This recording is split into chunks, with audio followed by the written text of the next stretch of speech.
Buzzing with Miss B. Okay, so here are 6 bonus tips for coaching Readers Workshop. Number 1, start out by building a common language. If everyone understands what you say when you're saying mini lesson and word study, your coaching life and honestly their teaching lives will be so much easier because you'll be able to communicate effectively. So some ways that you can build a common language on your campus may include modeling lessons for each component of Readers Workshop so that teachers know what each piece really looks like, creating a video bank of modeled lessons so teachers can watch them when they have time, doing language building activities during professional development and PLC, maybe something where they have to match the vocabulary words to definitions before and after the session, and then noticing what they've learned, or doing a book study on the Readers Workshop framework so that teachers can actually get information firsthand from the experts. Another great tip is to collect everyone's schedule. And this might seem scary because it might feel like a gotcha for teachers, and that is not the purpose.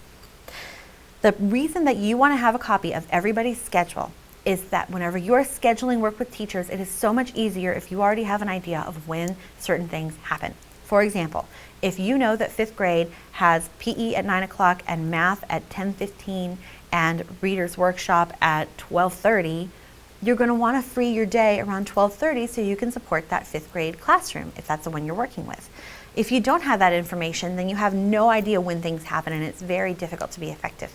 So what I used to do is I would collect everybody's everybody's schedule, and I would build a master schedule by dividing it up by 15-minute increments. Down the side and across the top were the grade levels. And then I would highlight the pieces that I was especially concerned with as a literacy coach. So anything to do with literacy, I highlighted. Math and science and social studies are so important too, but that was not my focus. So I highlighted the literacy components so I kind of could easily at a glance see who was doing what at different times of the day. Another thing that you can do, tip number 3, is make sure that teachers have what they need. This may be as simple as Post-its, and it may be as complex as a guided reading library. But you really want to kind of do a sweep across the school and see, do teachers have the tools that they need to do this work? Teaching is not about resources. You can be an incredible, excellent teacher and have very few resources. That's not what that means. But it does make your job easier if you have access to a guided reading table instead of having to move children around from their tables whenever you're going to do guided reading. It makes a difference if you have a handy guided reading binder with your materials organized inside. I personally love these little pockets because I can keep their anecdotal notes or a copy of the book in the pocket, and little things like that go a long way towards making a teacher's life easier. And it helps them focus on the important work of teaching instead of managing all the materials.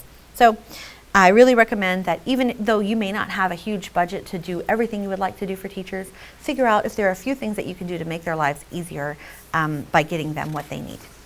You might also just be able to put a bug in your principal's ear and say, if we ever have funds, it would be great to invest in some guided reading books. Bonus tip number 4 is focus training on the standards too. You don't just want to focus on strategies and Readers Workshop components. Teachers need to really understand the standards they are teaching at each grade level. So planning should start with what students need to learn how to do. And if it doesn't, it's really just fluff. This is fun stuff. Fun is nice, but it can't come at the expense of standards. Tip 5 is create a culture of collaboration. One non-threatening way to do this is to ask people to bring something they'd like to share during your next PLC. So each person brings one student or classroom artifact that they have, and then you just kind of go around and ask them all to share it. It's not scary because they get to select what they would like to share. Over time, you can make it more specific and say, can you bring an artifact from your reader's notebook? Can you bring a picture of an anchor chart you have created with students? And it can be more refined. But at first, you can just open it up with anything that they are doing that they're excited about, that they would like to share with each other. Last tip, create a mentor text library.